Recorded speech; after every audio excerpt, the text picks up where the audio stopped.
আল্লাহর নবীর ১৬ লক্ষ সাহাবী ছিলেন। ১৬ লক্ষ সাহাবীর ভিতরে একজন সাহাবীর নাম হযরত দাহিয়াতুল কলবি। নবীজির সামনে বসে বসে কাঁদতেছেন, ইয়া রাসূলুল্লাহ, জীবনের গুনাহ কি মাফ হবে নি? বলে, সাহাবী, কি হয়েছে তোমার, কি অপরাধ করছো? বলে, হুজুর, কালেমা কবুল করার আগে আমি আমার নিজের বাচ্চা সন্তানকে জীবন্ত কবর দিয়েছি। আল্লাহর নবী বললেন, কেমনে কবর দিলাম? বলি, ইয়া রাসূলুল্লাহ, আমার সন্তান ছিল, আমার সন্তান আর স্ত্রী গর্ভবতী রেখে গেলাম, ব্যবসা করার জন্য বহু দূরে চলে যাব। স্ত্রীকে বললাম, বিবিরে আমার, আমি ব্যবসার জন্য চলে যাচ্ছি, যদি আমার এই সন্তান ছেলে হয় তাহলে বাঁচিয়ে রাখবে, আর যদি মেয়ে হয় তাহলে জীবন্ত হত্যা করবে। আমি কোনো কন্যা সন্তান এসে দেখতে চাই না। দাহিয়াতুল কলবি বলেন, আমি চলে গেলাম, বহুদিন পরে বাড়ি আসছি। আসার পরে দেখি, ইয়া রাসূলুল্লাহ, আমার ঘরের মধ্যে ছোট্ট ফুটফুটে একটা বাচ্চা মেয়ে দৌড়া দৌড়ি করে, খেলাধুলা করে। বিবিকে বললাম, বিবি, এই সন্তান কার? স্ত্রী ডাক দেয়, বলো, স্বামী, এই সন্তানটাই আমাদের সেই সন্তান, যে সন্তান আপনি আমার গর্ভে আমানত থেকে চলে গিয়েছিলেন। বলছি না, ছেলে হলে জীবিত রাখবা, মেয়ে হলে মেরে ফেলবা, কেন তুমি মেয়েটাকে হত্যা করো নাই? তাহলে বুঝেন সেই কাল কত কঠিন ছিল, সেই সিচুয়েশন কত ভয়াবহ ছিল। আজকে আমার দেশের নারীরা ফুটবল খেলতে চায়, নারীরা আজকে সমান অধিকারের নাম দিয়ে রাস্তাঘাটে বেহায়াপনা করতে চায়। কথা কর না কেন? অথচ জাহিলিয়াতের যুগে নারীরা বেহায়াপনা করতে যাইয়া জীবন্ত কবর তাদেরকে মানুষ দিত, নারীদেরকে ঘৃণা করত। আজকে সেই নারীরা ফুটবল খেলাইতে চায়, খেলোয়াড় হতে চায়, বেহায়াপনা করতে চায়, রাস্তায় বের হতে চায়। নারী সমাজ এইভাবে যদি দিন দিন রাস্তায় বের হয়ে যায় আর বেহায়াপনায় লিপ্ত হয়ে যায়, অদূর ভবিষ্যতে নারীদেরকে মানুষ ঘৃণা করবে।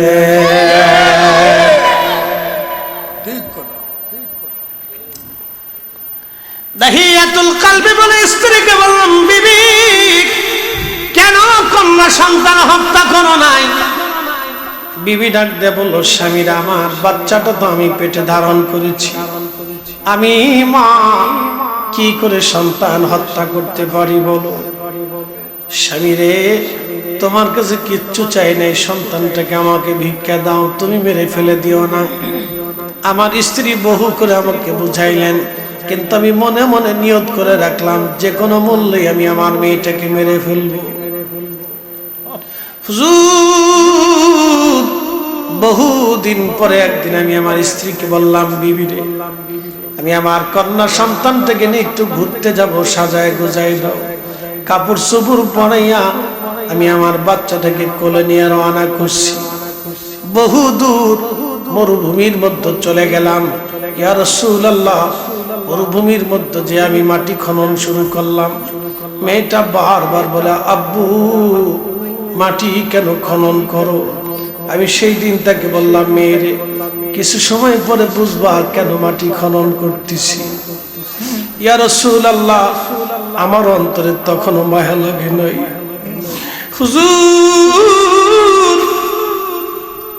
তখনও আমার অন্তরে মায়া লাগে নাই, দয়া আসে নাই, দয়া আসে নাই। ইয়া রাসূলুল্লাহ, দাহিয়াতুল কলবি চোখের পানি ছেড়ে দিলেন। আল্লাহর নবীর চোখ মোবারক দিয়ে পানি এসে গেল। বলো কি দাহিয়া, বলো, তারপরে কি বলি? ইয়া রাসূলুল্লাহ, মাটি ছিটে ছিটে আমার চুল দাড়িগুলির মধ্যে মাটিগুলি লাগে। আমার মেয়েটাই দাড়ির ভিতর থেকে, চুলের ভিতর থেকে মাটিগুলি সরে সরে ফেলায় আর বলে, আব্বু, মাটিগুলি কেন কবর খনন করো? কেন মাটি খনন করো গো বাবা? আমি সেই দিন বললাম, মেয়েরে, কিছু সময় পরে বুঝবা কেন খনন করি। এইভাবে আমার মেয়েটা নিজের হাতে হাতে, কচি হাত দিয়ে, ছোট্ট হাত দিয়ে মাটি খনন করতেছিল, আমাকে সাহায্য করতেছিল। হুজুর, আমার তখনও মায়া লাগে নাই, আমার তখনও দয়া হয় নাই। ইয়া রাসূলুল্লাহ, এই সাহাবীদের মর্যাদা নিয়ে আল্লাহ কোরআনে প্রথমত সূরা বাকারাতে একটা আয়াতে আল্লাহ আমাদেরকে এইভাবে জানায়, وَإِذَا قِيلَ لَهُمْ آمِنُوا كَمَا آمَنَ النَّاسُ আল্লাহু আকবার। এই মুসল্লি ঘুমাইছিনি? বাপরে মা, মুসল্লি বালা থাক, বসে থাক, আব্বা কথা বলেন। হ্যাঁ বাবা, ঘুম আসলে ঘুমাই থাকবে, ঠিক আছে? কেউ কারোর সাথে কথা বলবে না, আমার ওয়াজ শুনতে হবে। এই মুসল্লি, আমি যেমন কোরআন শরীফ পড়ি এইভাবে পড়তে শিখতে, ঠিক আছে না? নি ঠিক আছে। মুসল্লি বালা সামনের কাতারে বসে গেছি, ফার্স্ট ওয়ার। আমরা আগে মাদ্রাসাতে গেলে প্রথম বেঞ্চে বল লেগে বাড়াবাড়ি করছি, হুজুরি কইতো যে আগে বইবো হে ভালো রেজাল্ট করতে পারে। আমরা কে কত আগে বেঞ্চ আগেরটা দখল করতে পারে, তো ওরা প্রথম বেঞ্চ দখল করে রাখছে। মারহাবা কর, মারহাবা। وَإِذَا قِيلَ لَهُمْ آمِنُوا كَمَا آمَنَ النَّاسُ আল্লাহু আকবার। আল্লাহু আকবার। আল্লাহু আকবার। এই কালাম কার? আল্লাহর। কোনো ভুল আছে? না। সন্দেহ আছে? না। সংশয় আছে? না। জয়ীফ আছে? না। দুর্বলতা আছে? কিচ্ছু নেই, ক্লিয়ার, পরিষ্কার। وَإِذَا قِيلَ لَهُمْ آمِنُوا كَمَا آمَنَ النَّاسُ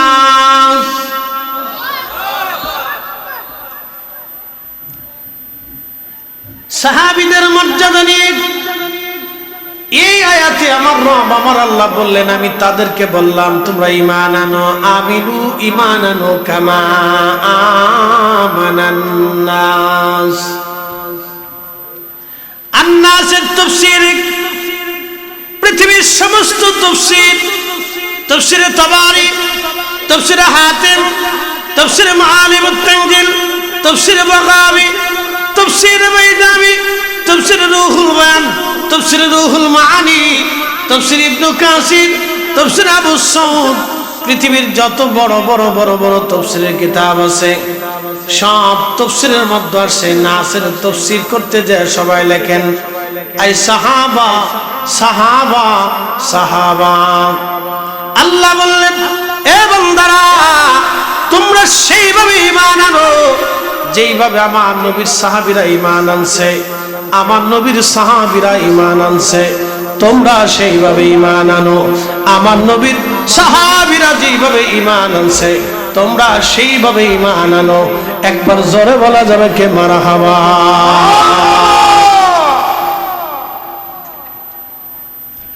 বলে হুজুর সাহাবীরা কেমনে ঈমান আনছে? এখন আসে সাহাবীরা কিভাবে ঈমান আনলো তাদের ঈমানের ঘটনা আপনাদের সামনে উপস্থাপন করা জরুরি। কিভাবে সাহাবীরা ঈমান আনলো, আহা সাহাবীরা কেমনে নবীকে মানলো, কেমনে আল্লাহ মানলো, এগুলো আমাদের জানাটা অত্যন্ত জরুরি। ও মুসলমান, হবিগঞ্জবাসী, শায়েস্তাগঞ্জবাসী, মনোযোগের সাথে কথাগুলি আজ শুনে যাবেন।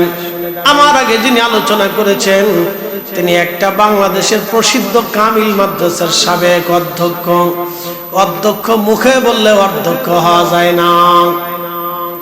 একটা কামিল মাদ্রাসা অধ্যক্ষ হতে হলে তাকে আগে প্রভাষক হতে হয়, তারপরে প্রভাষক থেকে মুহাদ্দিস হতে হয়, মুহাদ্দিস থেকে হেড মুহাদ্দিস হতে হয়, তারপরে ভাইস প্রিন্সিপাল হতে হয়, ভাইস প্রিন্সিপালের পরে যায় প্রিন্সিপাল হতে হয়। এত সহজে প্রিন্সিপাল হওয়া যায় না। আমার আগে যিনি আলোচনা করেছেন অনেক বড় জায়গায় আলেম, বয়স দেখলে বোঝা যায় না হুজুরের বয়স এত, আল্লাহ আরো বয়স দিক। আমরা দোয়া করি সকলে বলেন আমিন। খুব মনোযোগ দিন, ওনাদের ছাত্রের তুল্য আমরা। তারপরে এখানে এক জায়গায় বসিয়েছেন হুজুর উলামা ইকরাম, আমরা মায়া করেন, খুব মনোযোগ দিয়ে কথাগুলি শুনবেন। সাহাবীরা কেমনে ঈমান আনতো, কেমনে নবী মানত, কেমনে তারা রসুল মানত, আমি আপনাদের সামনে ঈমানের কথা উঠাবো। যেহেতু আল্লাহ বলছেন আমিনু, তোমরা ঈমান আনো, কামা আমানান নাস, আমার নবীর সাহাবীরা যেইভাবে ঈমান আনছে তোমরাও সেইভাবে ঈমান আনো। সাহাবী সাহাবী সাহাবী। আল্লাহর নবীর ১৬ লক্ষ সাহাবী ছিলেন। ১৬ লক্ষ সাহাবীর ভিতরে একজন সাহাবীর নাম হযরত দাহিয়াতুল কলবি। নবীজির সামনে বসে বসে কাঁদতেছেন, ইয়া রাসূলুল্লাহ, জীবনের গুনাহ কি মাফ হবে নি? বলে, সাহাবী কি হয়েছে তোমার, কি অপরাধ করছো? বলে, হুজুর, কালেমা কবুল করার আগে আমি আমার নিজের বাচ্চা সন্তানকে জীবন্ত কবর দিয়েছি। আল্লাহর নবী বললেন, কেমনে কবর দিলাম? বলি, ইয়া রাসূলুল্লাহ, আমার সন্তান ছিল, আমার সন্তান আজ স্ত্রী গর্ভবতী রেখে গেলাম, ব্যবসা করার জন্য বহু দূরে চলে যাব। স্ত্রীকে বললাম, বিবিরে আমার, আমি ব্যবসার জন্য চলে যাচ্ছি, যদি আমার এই সন্তান ছেলে হয় তাহলে বাঁচিয়ে রাখবে, আর যদি মেয়ে হয় তাহলে জীবন্ত হত্যা করবে, আমি কোনো কন্যা সন্তান এসে দেখতে চাই না। দাহিয়াতুল কলবি বলেন, আমি চলে গেলাম, বহুদিন পরে বাড়ি আসছি, আসার পরে দেখি ইয়া রাসূলুল্লাহ, আমার ঘরের মধ্যে ছোট্ট ফুটফুটে একটা বাচ্চা মেয়ে দৌড়া দৌড়ি করে খেলাধুলা করে। বিবিকে বললাম, বিবি, এই সন্তান কার? স্ত্রী ডাক দেয়, বলো, স্বামী, এই সন্তানটাই আমাদের সেই সন্তান যে সন্তান আপনি আমার গর্ভে আমানত থেকে চলে গিয়েছিলেন। বলছি না, ছেলে হলে জীবিত রাখবা, মেয়ে হলে মেরে ফেলবা, কেন তুমি মেয়েটাকে হত্যা করো নাই? তাহলে বুঝেন সেই কাল কত কঠিন ছিল, সেই সিচুয়েশন কত ভয়াবহ ছিল। আজকে আমার দেশের নারীরা ফুটবল খেলতে চায়, নারীরা আজকে সমান অধিকারের নাম দিয়ে রাস্তাঘাটে বেহায়াপনা করতে চায়, কথা কর না কেন? অথচ জাহিলিয়াতের যুগে নারীরা বেহায়াপনা করতে যাইয়া জীবন্ত কবর তাদেরকে মানুষ দিত, নারীদেরকে ঘৃণা করত। আজকে সেই নারীরা ফুটবল খেলাইতে চায়, খেলোয়াড় হতে চায়, বেহায়াপনা করতে চায়, রাস্তায় বের হতে চায়।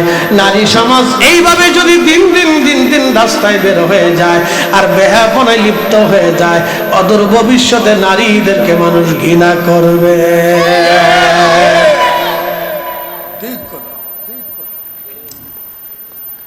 দাহিয়াতুল কলবি বলে, স্ত্রীকে বললাম, বিবি, কেন কন্যা সন্তান হত্যা করো নাই?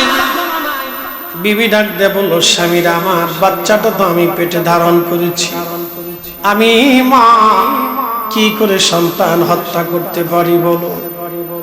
স্বামীরে, তোমার কাছে কিচ্ছু চাই নাই, সন্তানটাকে আমাকে ভিক্ষা দাও, তুমি মেরে ফেলে দিও না। আমার স্ত্রী বহু করে আমাকে বুঝাইলেন, কিন্তু আমি মনে মনে নিয়ত করে রাখলাম, যে কোনো মূল্যে আমি আমার মেয়েটাকে মেরে ফেলবো। হুজুর, বহুদিন পরে একদিন আমি আমার স্ত্রীকে বললাম, বিবি রে, আমি আমার কন্যা সন্তানটাকে নিয়ে একটু ঘুরতে যাব, সাজায় গুজাই দাও। কাপড় চোপড় পরাইয়া আমি আমার বাচ্চাটাকে কোলে নিয়ে রওনা করছি। বহু দূর মরুভূমির মধ্যে চলে গেলাম। ইয়া রাসূলুল্লাহ, মরুভূমির মধ্যে যে আমি মাটি খনন শুরু করলাম, মেয়েটা বারবার বলে, আব্বু, মাটি কেন খনন করো? আমি সেই দিন তাকে বললাম, মেয়েরে, কিছু সময় পরে বুঝবা কেন মাটি খনন করতেছি। ইয়া রাসূলুল্লাহ, আমার অন্তরে তখনও মায়া লাগে নাই। হুজুর, তখনও আমার অন্তরে মায়া লাগে নাই, দয়া আসে নাই, দয়া আসে নাই। ইয়া রাসূলুল্লাহ, দাহিয়াতুল কলবি চোখের পানি ছেড়ে দিলেন। আল্লাহ নবীর চোখ মোবারক দিয়ে পানি এসে, বলো কি দাহিয়া, বলো। তারপরে কি বলি? ইয়া রাসূলুল্লাহ, মাটি ছিটে ছিটে আমার চুল দাড়িগুলির মধ্যে মাটিগুলি লাগে। আমার মেয়েটায় দাড়ির ভিতর থেকে, চুলের ভিতর থেকে মাটিগুলি সরে সরে ফেলায় আর বলে, আব্বু, মাটিগুলি কেন কবর খনন করো, কেন মাটি খনন করো গো বাবা? আমি সেই দিন বললাম, মেয়েরে, কিছু সময় পরে বুঝবা কেন খনন করি। এইভাবে আমার মেয়েটা নিজের হাতে হাতে কচি হাত দিয়ে ছোট্ট হাত দিয়ে মাটি খনন করতেছিল, আমাকে সাহায্য করতেছিল। হুজুর, আমার তখনও মায়া লাগে নাই, আমার তখনও দয়া হয় নাই, ইয়া রাসূলুল্লাহ, আমার তখনও দয়া লাগে নাই নবী গো। মাটি খনন করে ফেললাম। আমি আমার ছোট্ট মেয়েটাকে কবরের পারে নিয়ে আস্তে করে ধাক্কা দিয়ে গর্তের মধ্যে আমি ফেলে দিলাম। মেয়েটা বারবার করে চিৎকার করতেছিল আর বলতেছিল, বাবা আমাকে জানে মেরে ফেলে দিও না। হুজুর, আমার তখনও বিন্দু মাত্র মায়া লাগে নাই, ইয়া রাসূলুল্লাহ। এইভাবে আমি কবরের ভিতরে মাটিগুলি তার শরীরের উপর ফেলে ফেলে দিচ্ছিলাম। হুজুর, তখনও সে কান্না করে আকুতি মিনতি করতেছিল, আব্বু জানে মেরে ফেলে দিয়ে না গো, বাবা ছেড়ে দাও, আব্বা আমার পৃথিবীর অন্য কোথাও পাঠায় দাও, আমাকে জানে মেরে দিও না বাবা, আমি কোনোদিন তোমাদের কাছে ফিরে যাব না। বাঁচার জন্য মেয়েটি কত শতবার আমাকে আকুতি মিনতি করেছে, নবী গো আমার অন্তরে বিন্দু মাত্র তখনও মায়া লাগে নাই, ইয়া রাসূলুল্লাহ, বিন্দু মাত্র মায়া লাগে নাই নবীজি। এই কঠিন অপরাধকে আমার মাফ হবে নি, ইয়া রাসূলুল্লাহ, ক্ষমা হবে নি নবী, ক্ষমা হবে নি। সাহাবী বসে বসে কাঁদে, নবীজি ক্ষমা হয়েছে নি আমার, এত বড় অপরাধ, এত বড় গুনাহ মাফ হয়েছে নি, মাফ হয়েছে নি। এরা সাহাবী সাহাবী, তারা সাহাবী, তারা ভুলের জন্য এইভাবে কাঁদত, ভুলের জন্য তারা আল্লাহর কাছে কাঁদত। আমার আল্লাহ কোরআনে বলেন, রাদিয়াল্লাহু আনহুম ওয়া রাদু আন, আমি আল্লাহ তাদের উপরে খুশি, তারা আমি আল্লাহর উপরে খুশি, আমি আল্লাহ তাদের উপরে খুশি, তারা আমি আল্লাহর উপরে খুশি। যালিকা লিমান খাশিয়া রাব্বা, এই জন্য আমি আল্লাহ খুশি, তারা আমি আল্লাহকে ভয় করত, আমি আল্লাহকে ভয় করত, আমি আল্লাহকে ভয় করত। আমার নবীর সাহাবীরা আমি আল্লাহকে ভয় করত, আমার নবীর সাহাবীরা আমি আল্লাহকে ভয় করত, এজন্য আমি আল্লাহ খুশি, আমি আল্লাহ তাদের উপরে রাজি হয়ে গেছি। চিৎকার মেরে বলেন আল্লাহু আকবার, আল্লাহু আকবার। সাহাবী দাহিয়াতুল কলবি বসে বসে কাঁদে, নবীজি ক্ষমা হয়েছে নি, ইয়া রাসূলুল্লাহ, ক্ষমা হয়েছে নি, আমার গুনাহ মাফ হয়েছে নি গো নবীজি। আল্লাহর নবী চোখের পানি ফেলে ফেলে কাঁদতেছিলেন। দাহিয়াতুল কলবি, করছো কি? বলে, হ্যাঁ ইয়া রাসূলুল্লাহ, আমি আমার মেয়েটাকে জীবন্ত কবরে জীবন্ত মাটি চাপা দিয়ে রাখছি, হুজুর ক্ষমা হয়েছে নি আমার, আমার বিন্দু মাত্র দয়া লাগে নাই। আল্লাহর নবী চোখের পানি ফেলে ফেলে ফেলে কেঁদে কেঁদে বললেন, দাহিয়াতুল কলবি, যখনই তুমি লা ইলাহা ইল্লাল্লাহর কালেমা পড়ছো, যখনই তুমি রিসালাতের সাক্ষ্য দিয়েছ, তোমার জীবনের সব গুনাহগুলি আমার আল্লাহর সাথে সাথে দয়া পরবশায় মাফ করে দিয়েছে। চিৎকার মেরে জোরে বলেন আল্লাহু আকবার, না না জোরে বলেন আল্লাহু আকবার। শ্রেষ্ঠ নবী দিলাম রে তরিয়ে নিতে রোজ হাসরে, শ্রেষ্ঠ নবী দিলাম রে তরিয়ে নিতে রোজ হাসরে, পথ না ভুলি তাই তো দিলে পাক কোরআনের বাণী, খুদা তোমার মেহেরবানি। আল্লাহুম্মা সাল্লি আলা, আহা জবান খুলে, মাশাআল্লাহ।